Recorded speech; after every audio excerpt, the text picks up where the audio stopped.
Qurbatin qurbatan terjadi bihi qurbatan Allah Ta'ala fatakunu fila syai'in.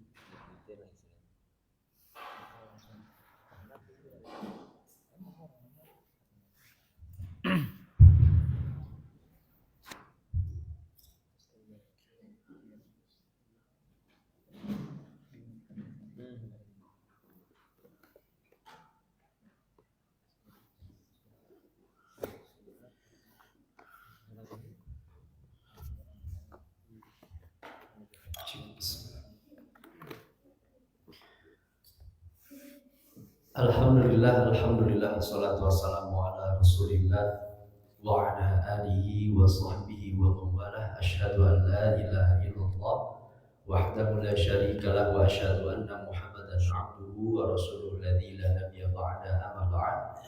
Rabbi shrah li sadri wa yassir li amri wahlul 'uqdatam min lisani yafqahu qawli. Buka halaman 46, kita masih membahas tentang aqobatul ilmi, tingkatan ilmu dalam menyempurnakan ibadah. Di pertemuan sebelumnya kita sudah membahas kenapa kata Imam Al-Ghazali ilmu itu lebih harus didahulukan daripada ibadah, dan kenapa ilmu itu lebih mulia daripada ibadah itu. Nah, ada dua alasan yang sudah disebutkan. Yang pertama itu agar ibadah itu diperoleh dengan baik dan sempurna. Itu dasarnya pasti karena ilmu. Ilmu tentu berkaitan dengan bagaimana tata cara ibadah, bahkan tentu ilmu yang paling penting berkaitan dengan batin ketika ibadah, keikhlasan, riya, ya. Kita hati-hati terhadap penyakit-penyakit hati yang akan merusak ibadah kita. Itu tidak mudah untuk dipelajari dan butuh ilmunya. Baik, sekarang kita masuk ke halaman 46. Ini terakhir paragraf fala ibadat asyariyah at-taharati was-sholati was-shaumi wa ghairiha. Nah, ini sudah sampai paragraf itu. Sekarang kita masuk summa madaru hadza sya'ni aidan. Nah, siapa yang mau baca silakan. Semangat. Bismillahirrahmanirrahim. Summa madaru hadza sya'ni aidan 'ala al-ibadatil batinatil lati hiya masail qalbi yajibu an ta'alimaha min at-tawakkuli wa tafwidi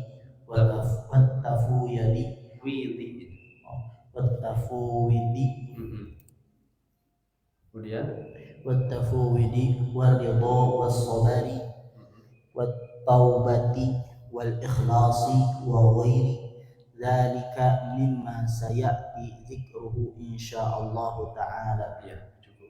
Sebentar ya, Ibu dulu. Baikku. Nah, tafwidi والتفويض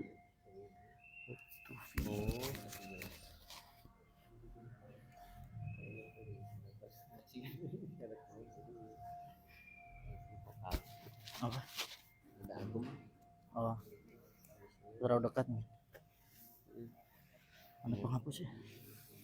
Penghapus ya? Atau watafwidi.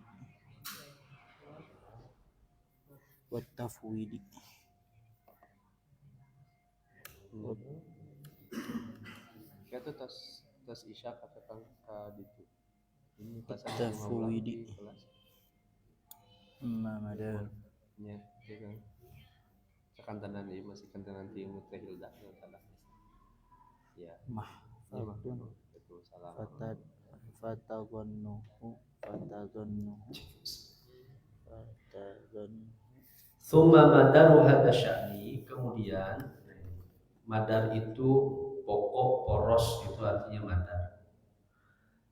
Maksudnya pokok dari urusan ini, perkara ini juga alal ibadatil batinah, atas ibadah-ibadah batin, allati hiya masa'il qalbi, yaitu adalah usaha-usaha hati, ikhtiar-ikhtiar hati.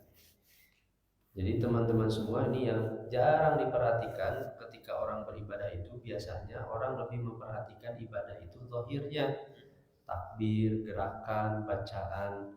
Padahal ada perbuatan yang itu tersembunyi sekali, tapi jadi penentu diterima ibadahnya kita, yaitu adalah amalan-amalan hati itu.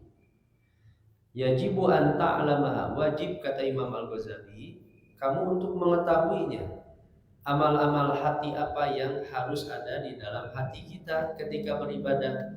Minat tawakkuli wa tafwid, tawakal dan sifat tafwid, menyerahkan diri kita kepada Allah Subhanahu wa taala. Kita pasrah, berserah diri, itu bagian dari amal. Wa ridha was sabri, ridha terhadap ketetapan Allah, kita ridha diperintahkan oleh Allah, ridha dilarang oleh Allah, dan bersabar terhadap ibadah-ibadah, termasuk terhadap musibahnya, termasuk terhadap takdir-takdir Allah.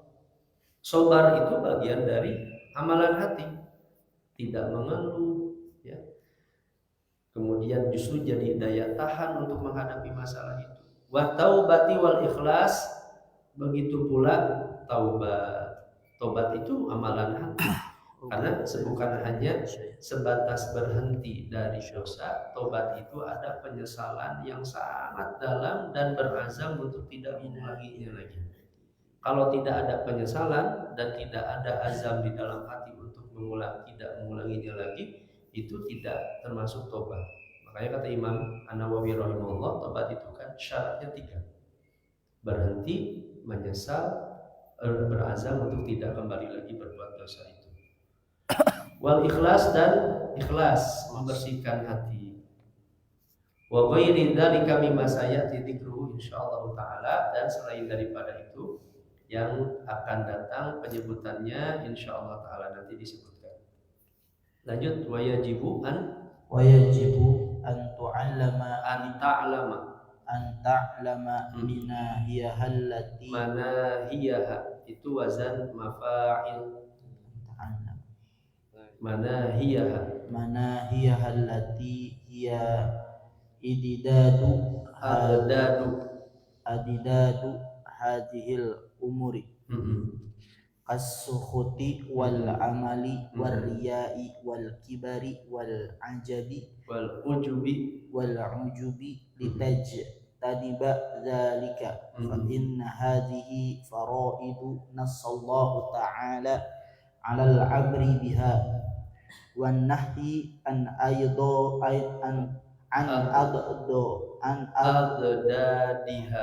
adadadiha fi kitabihil azizi wa ala lisani nabiyhi sallallahu alaihi wasallam kama qala ta'ala wa 'alallahi fatawakkalu in kuntum mu'minin washkuru lillahi in kuntum iyyahu ta'budun wasbir wa ma sabruka illa billah wa qawlihi ta'ala wa tabattal ilaihi tabtila ayyi akhlis ilaihi ikhlasan wa nahwi dhalika minal ayati kama nassa 'alal umuri bis salati was sawmi fama laka akbalta 'ala salati was sawmi wa tarakta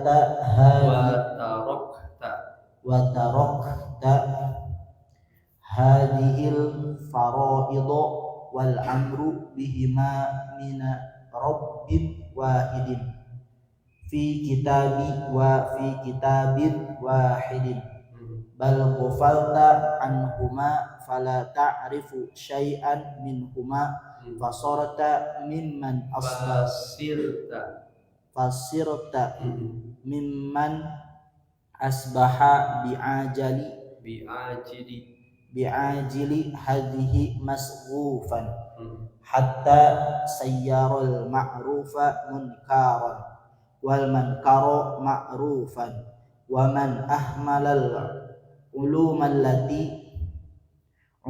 lati sammahallahu ta'ala fi kitabihi nuran wa hikmatan wa hudan wa aqbala ala ma bihi yaktasibul harama wa yakunu masyadatu, yaitu misyadatan lil hitami ama takhafu ayyuhal mustarshidu itu dari wazan istaf'ala yastaf'ilu, istarsyada yastarshidu, mustarsiru syaddu antakuna mudayyi'an li syai'in min hadhil wajibati bal li aktsariha wa tastaghilu bi sholatit tatawwu'i wa shaumin nafali fatakunu fi la syai'in. Apa yang harus dipelajari kembali? Yajibu an ta'lama manahiya. Wajib bagi kita mengetahui, ini pentingnya ilmu itu, larangan-larangan dalam hati. Orang kan mungkin tahunya larangan itu ya larangan zahir, zina, maksiat, judi ya. Padahal hati pun ada larangan-larangannya yang jadi itu harus hati-hati dan bahkan bisa jadi lebih bahaya daripada larangan-larangan yang bersifat zahir. Hiya adadu hadhil umur, yaitu adad itu kebalikan dari kata diddun, jamaknya adad. Kebalikan perkara ini seperti as-sukhti, murka, wal amal. Ini kalau pakai hamzah amal artinya angan-angan. Kalau pakai ain beramal. Tapi kalau hamzah amal artinya angan-angan. Berangan-angan ya. Itu tipis sekali orang punya cita-cita dengan angan-angan. Angan-angan itu orang yang dia selalu melihat ke masa depan, menginginkan sesuatu, tapi hanya angan-angan saja, tapi tidak beramal apapun. Dan itu bagian dari dosa. Termasuk ar-riya, wal kibri, sombong, wal ujubi, ujub, bangga diri. Orang bisa jadi gerakannya benar, bacaannya benar, dari awal takbir sampai salam sesuai sunnah, tapi ada ujub dalam hatinya, gugur semua ibadahnya. Ada kibar dalam hati, gugur semuanya. La yadkhulul jannata man kana fi qalbihi mithqalu dzarratin min kibrin, kata. Tidak akan masuk surga orang yang di dalam hatinya ada kesombongan meskipun sebesar dzarrah, sekecil debu saja dalam hati kesombongan. Seolah-olah termasuk ya teman-teman semua bisa baca kitab, mengaji, baca Quran, ada kesombongan seolah-olah diri merasa lebih suci, lebih hebat, lebih solih daripada orang lain, dan menganggap orang lain lebih rendah dan lebih hina daripada diri kita. Sehebat apapun ibadahnya, itu gugur ibadah itu. Kibr. Ini kan perlu dipelajari perkara seperti ini. Riya, ya, kibru, ujub, bahkan bukan hanya untuk dipelajari, butuh latihan. Ketika ibadah kita, bagaimana melatih hati kita supaya tidak ada penyakit-penyakit ini. Ini butuhnya ilmu, kata Imam Al-Ghazali. Kenapa ilmu itu harus didahulukan dari ibadah? Karena bisa jadi ibadah tanpa ilmu itu justru akan lebih banyak merusaknya daripada memperbaikinya. Litajtani badzalika, agar kalian menjauhi hal itu. Fa inna hadhihi, karena ini semua faraidu adalah kewajiban-kewajiban. Nasallahu ta'ala alal amri biha, yang Allah naskan, tuliskan, alal amri biha, atas perintah dengannya, maksudnya yang diperintahkan oleh Allah, wan nahyi an aghdadiha, dan larangan yang Allah larang dari sebaliknya. Orang sabar dapat pahala, tidak sabar bisa jadi dapat dosa. Fi kitabihil aziz, dalam Al-Quran, wa ala lisani nabihi alaihi wassalam, dan berdasarkan lisan Nabi sallallahu alaihi wasallam, sebagaimana ini perintah-perintah Allah. Wa 'alallahi fatawakkalu in kuntum mu'minin, hanya kepada Allah lah kalian berserah diri jika kalian beriman kepada Allah. Tawakal bagian yang diperintahkan. Bukan hanya sholat, bukan hanya saum, bukan hanya sedekah, tawakal diperintahkan oleh Allah. Washkuru lillahi in kuntum iyyahu ta'budun, bersyukurlah kalian kepada Allah jika kalian beribadah. Ada orang beribadah tapi tidak bersyukur, bisa jadi jelek ibadah. Bersyukur pun diperintahkan oleh Allah di dalam Al-Quran. Kan ini syukur itu bukan amal zahir. Percuma meskipun misalnya dia pakai baju, misalnya bacaannya syakir, aku adalah orang yang bersyukur, tapi hatinya tidak bersyukur, itu cuma juga. Karena syukur itu adalah amalan hati. Atau wasbir wa ma sabruka illa billah, bersabarlah kepada Allah dan tidak ada kesabaranmu kecuali hanya untuk Allah. Atau ayat wa tabattal ilaihi tabtila, artinya akhlis ilaihi ikhlas. Allah memerintahkan kepada kita, ikhlaslah dengan sebenar-benarnya ikhlas. Banyak orang yang memulai takbir memperhatikan bagaimana gerakan dan bacaan, tapi lupa ada amalan hati yang itu jadi penilaian yang paling pokok dalam beribadah. Ketika kita takbir, yang harus diperhatikan bukan hanya gerak tangan, tapi gerak hati untuk siapa? Wa tabattal ilahi tabtila. Wa nahwi dzalika minal ayat, dan yang semisal hal itu dari ayat-ayat Al-Qur'an, kama nasso 'alal amri, sebagaimana Allah pun tuliskan perintah itu pun bis salat was saum.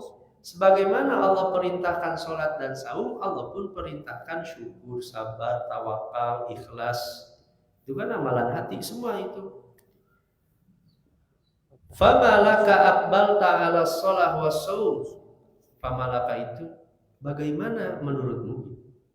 Aqbalta 'ala shalah, kamu melaksanakan salat, was saum, dan kamu melaksanakan saum. Orang saum sunnah misalnya. Wa tarakta hadhil faraidha, namun kamu meninggalkan kewajiban-kewajiban ini, wal amru bihima, dan perintah terhadap keduanya, min rabbin wahidin fi kitabin wahidin, dari Rabb yang satu dan di dalam kitab suci yang satu. Sholat saum dilaksanakan, tapi ternyata ada perintah-perintah yang tadi itu tidak dilaksanakan. Bal ghafalta anhuma, bahkan kamu lalai terhadap keduanya. Fala ta'rifu syai'an minhuma, kamu tidak mengetahui sedikit pun dari keduanya. Fasirta mimman asbaha, maka kamu menjadi mimman di antara orang asbaha bi'ajli hadhihi mashkufan. Ini ajil itu artinya cepat, hadhihi bagiannya. Ini mashkufan, saya sampai tadi gak paham ini maknanya mashkufan. Ini problemnya baca kitab, gak semua kalimat bisa difahami. Saya dulu ingat sekali dengan Ustadz Kiai Haji Usman Salahuddin. Beliau baca ya satu paragraf. Dulu saya ngaji tafsir Al-Maraghi kepada beliau. Beliau baca, terus suruh santrinya ulangi coba paragraf itu, ulangi lagi. Beliau suruh lagi. Ini orang tuanya Kiai Haji Wawan Sofwan. Nah, ulangi lagi paragraf itu. Terus ketika beres paragraf itu dibaca, saya pribadi cuman ya ketika itu, tapi wallahualam apakah benar, cuman saya agak paham paragraf itu. Cuman Ustaz Usman Salahuddin bilang gini, nya cenajang kabeh kita teu kabeh ka hati cenah lewat disuruh ulang tuh ternyata memang beliau pun gak paham maksudnya apa. Cinta kabeh ka hati kau jangan cenah lewat we cenah gitu. Hatta sayyaral ma'ruf munkar. Akhirnya karena tidak punya ilmu, yang ma'ruf jadi munkar. Yang kebaikan jadi munkar. Wal munkar ma'ruf. Yang munkar jadi ma'ruf karena enggak punya ilmu. Wa man ahmalal ulum, siapa yang mengabaikan ilmu-ilmu allati sammahallahu ta'ala fi kitabihi, yang Allah namakan di dalam Al-Qur'an. Ilmu itu kan Allah sebutnya pertama nur, cahaya. Kedua hikmah. Ketiga hudan, hidayah. Allah menyebut ilmu itu dengan itu, nur, hikmah, hudan. Siapa yang mengabaikan itu, wa aqbala ala ma bihi yaktasibul haram, dan dia lebih menghadap apa yang ia usahakan dari keharaman-keharaman. Iktasaba yaktasibu itu berusaha. Wa yakunu misyadatan lil khutam, maka itu adalah jerat lil khutam untuk kebinasaan. Karena tidak tahu ilmunya dia terjerat dengan hal-hal yang diharapkan. Amma takhafu ayyuhal mustarshidu an takuna mudayyi'an li syai'in min hadhil wajibat. Apakah engkau tidak takut wahai orang yang meminta petunjuk, mustarsyid itu, wahai orang yang meminta petunjuk, an takuna mudayyi'an, engkau melalaikan sesuatu min hadhil wajibat, dari kewajiban-kewajiban ini. Bali aktsariha, bahkan banyak kewajiban yang kita tidak tahu, yang belum kita pelajari dan mungkin kita abaikan, kita lalaikan. Kalau kita ya jujur, apa saja perintah Allah untuk batin kita tadi kan termasuk tawakal, sabar, ridho, syukur. Masih banyak yang lain belum kita pelajari. Mujahadah, muraqabah, ya, amalan-amalan hati, semua itu. Wa tashtaghilu bi sholati tatawwu wa shaumin nafli, kamu sibuk, kata Imam Al-Ghazali, dengan amalan sunnah, saum sunnah, fatakunu fila syai', tapi amalan itu semua tidak menjadi arti apa-apa karena tidak punya ilmunya. Orang rajin sholat sunnah, rajin saum sunnah, tapi tidak punya ilmu karena tidak sadar. Ternyata di bagian kehidupannya yang lain dia terjatuh kepada keharaman karena nggak punya ilmu. Wa rubbama anta musirun ala maksiyah, dan seringkali kamu tenggelam, musirun itu terus menerus, ala maksiyah, terus menerus bermaksiat, min hadhil ma'asi, dari maksiat-maksiat ini, allati tastawjibu bihan nar, yang memastikan neraka karena maksiat itu. Kita gak sadar satu waktu tenggelam kepada dosa dan maksiat karena tidak tahu ilmunya bahwa itu dosa dan maksiat, dan kita merasa sedang berada dalam kebaikan. Contoh riya misalnya, ini kata riya. Orang berharap tatapan dari makhluk, pujian dari makhluk, dia lupa harapan pahala dari Allah, ridho Allah, ya, pahala kebahagiaan di akhirat dia lupa. Ketika beribadah, orang kan beribadah yang menganggapnya gitu baik-baik saja. Teman-teman semua sekarang misalnya sedang duduk, sedang mencatat, menganggap diri itu sedang beramal soleh, sedang beramal soleh, karena tidak belajar tentang ilmu riya. Bagaimana berhati-hati dengan riya, bagaimana waspada terhadap riya, bagaimana menghilangkan riya, seperti apa riya itu. Kemudian karena tidak tahu, ternyata teman-teman semua ketika sedang belajar terjangkit penyakit riya. Ini bahayanya. Orang yang sedang beribadah, dia menganggap dirinya sedang berbuat baik, padahal dia sedang bermaksiat kepada Allah karena riya yang tidak disadari. Itu karena dia tidak belajar tentang riya. Ini bahaya, kata Imam Al-Ghazali. Jadi bisa jadi semakin banyak belajar bukan jadi semakin banyak ilmu, tapi bertambah maksiatnya kepada Allah. Semakin bertambah ibadah, bukannya bertambah pahala, tapi bertambah maksiatnya kepada Allah karena dia tidak belajar tentang maksiat riya di dalam hatinya. Ini kata Imam Al-Ghazali. Di bahayanya. Wa tatruku mubahan min ta'am, dan kamu meninggalkan sesuatu yang mubah dari makanan-makanan, au syarab atau minuman, au naumin, atau kamu meninggalkan tidak tidur, tabtaghi bihi qurbatan ilallah, yang kamu mengharapkan itu untuk mendekat kepada Allah. Fatakunu fi la syai', tapi ternyata kita meninggalkan makan, minum, yang misalkan orang saum sunnah, dia gak makan, gak minum, tapi mungkin dia gak belajar tentang ikhlas. Nah, dia gak tahu ikhlas itu seperti apa. Akhirnya bahkan mungkin dia tidak tidur, malam dia bangun tahajud, dia baca, dia harapkan itu mendekat kepada Allah, tapi ternyata saum dan sholat malamnya itu tidak menjadi arti apa-apa, karena ada bagian yang lain yang itu butuh ilmunya. Ya. Dan ini berat sekali. Nah, hanya yang orang-orang, makanya Imam Al-Ghazali kan menulis ini itu dari perjalanan ibadah beliau di akhir kehidupannya sebelum meninggal. Jadi setelah nulis Ihya Ulumuddin baru menulis ini. Makanya hal-hal yang tipis yang mungkin kita nggak sadari itu semua. Nah, tentu ya bagi kita, ya tentu kita ikhtiar sebaik-baik mungkin ibadah yang kita ketahui. Tapi tentu ini dorongan dari Imam Al-Ghazali untuk menyatakan bahwa ibadah itu yang paling pokok itu adalah ilmu, tahapan yang pertama.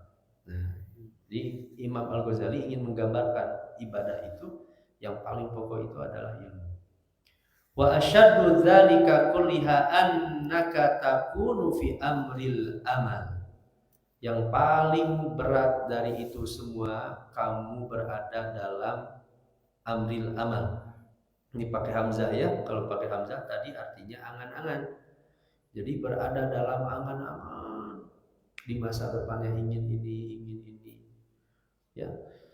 Bahkan mungkin angan-angan terhadap ibadah, apalagi angan-angannya terhadap dunia, dia ingin seperti ini gitu. Wal amal maksiatun mahdhatun. Angan-angan itu maksiat, kata Imam Al-Ghazali. Karena baiknya orang-orang beriman itu dia fokus beramal untuk hari ini, karena apa yang kita dapatkan nanti esok itu tergantung kita hari ini. Fatadzunnu niyata khair. Dia mengira angan-angan itu adalah niat baik. Saya pengen ini. Ternyata itu hanya angan-angan saja. Jadi beda niat baik dengan angan-angan. Ada angan-angan, ada niat baik. Kalau angan-angan dia hanya menghayalkan sesuatu yang ia inginkan, tapi dia tidak ada azam yang kuat untuk beramal itu. Kalau niat baik, memang dia niatkan ingin melakukan hal itu, meskipun ternyata di waktu itu dia belum mampu. Lijahlika bil firaqi bainahuma, karena kebodohan tidak bisa membedakan mana angan-angan, mana niat baik. Wa taqarubihima, karena begitu dekatnya antara angan-angan dengan niat baik, fi ba'dil wujuh, dalam beberapa aspek. Nah, ini bahayanya karena mirip antara angan-angan dengan niat baik. Atau orang misalnya ketika beramal niat mengajak orang lain dengan riya, itu tipis kan. Misalkan teman-teman semua berharap lagi belajar sekarang misalnya kan dipoto, kemudian share saja, kemudian harap ini alhamdulillah mengaji di Baitul Mukhlisin Kota Mas, yuk teman-teman, dan itu ikut mengaji yuk, dan itu. Nah, itu yang tahu membedakan itu ilmu. Mana yang memang niat bermaksud share foto itu untuk mengajak orang lain ikut mengaji, atau ternyata justru kita tidak sadar hati itu sedang berharap ingin dilihat. Ketika beres posting, pun dilihat, mau ninggali gak ada yang nge-like. Emang di postingnya percuma, emang nge-like. Kan itu. Ternyata dia yang diharapkan itu like, sukaan orang lain, komentar orang lain. Andaikan dia ikhlas karena Allah, dia akan berikhtiar, karena dakwah itu yang paling penting kan bukan respon tapi menyampaikan. Nah, menyampaikan saja. Nah, tipis antara mandala ala khairin falahu mithlu ajri fa'ili, kata Nabi kan siapa yang menunjukkan kebaikan kepada orang lain maka bagi dirinya satu kebaikan. Dengan riya, inna akhwafa ma akhafu alaikum asyirkul asghar, riya kata Nabi, sungguh yang paling aku takutkan dari umatku adalah syirik kecil tersembunyi sekali, yaitu adalah riya. Riya dengan mengajak orang lain itu tipis sekali. Nah, karena apa? Karena kebodohan tidak belajar tentang mana riya, mana ingin mengajak orang lain. Nah, ini kata Imam Al-Ghazali. Wa kadzalika takunu fi jaza'in wa sukhtin. Begitu pula bisa jadi ada orang fi jaza', mengeluh, murka, ya. Dia mengeluh. Fatadhunnuhu tadarruan wa ibtihalan ila Allah.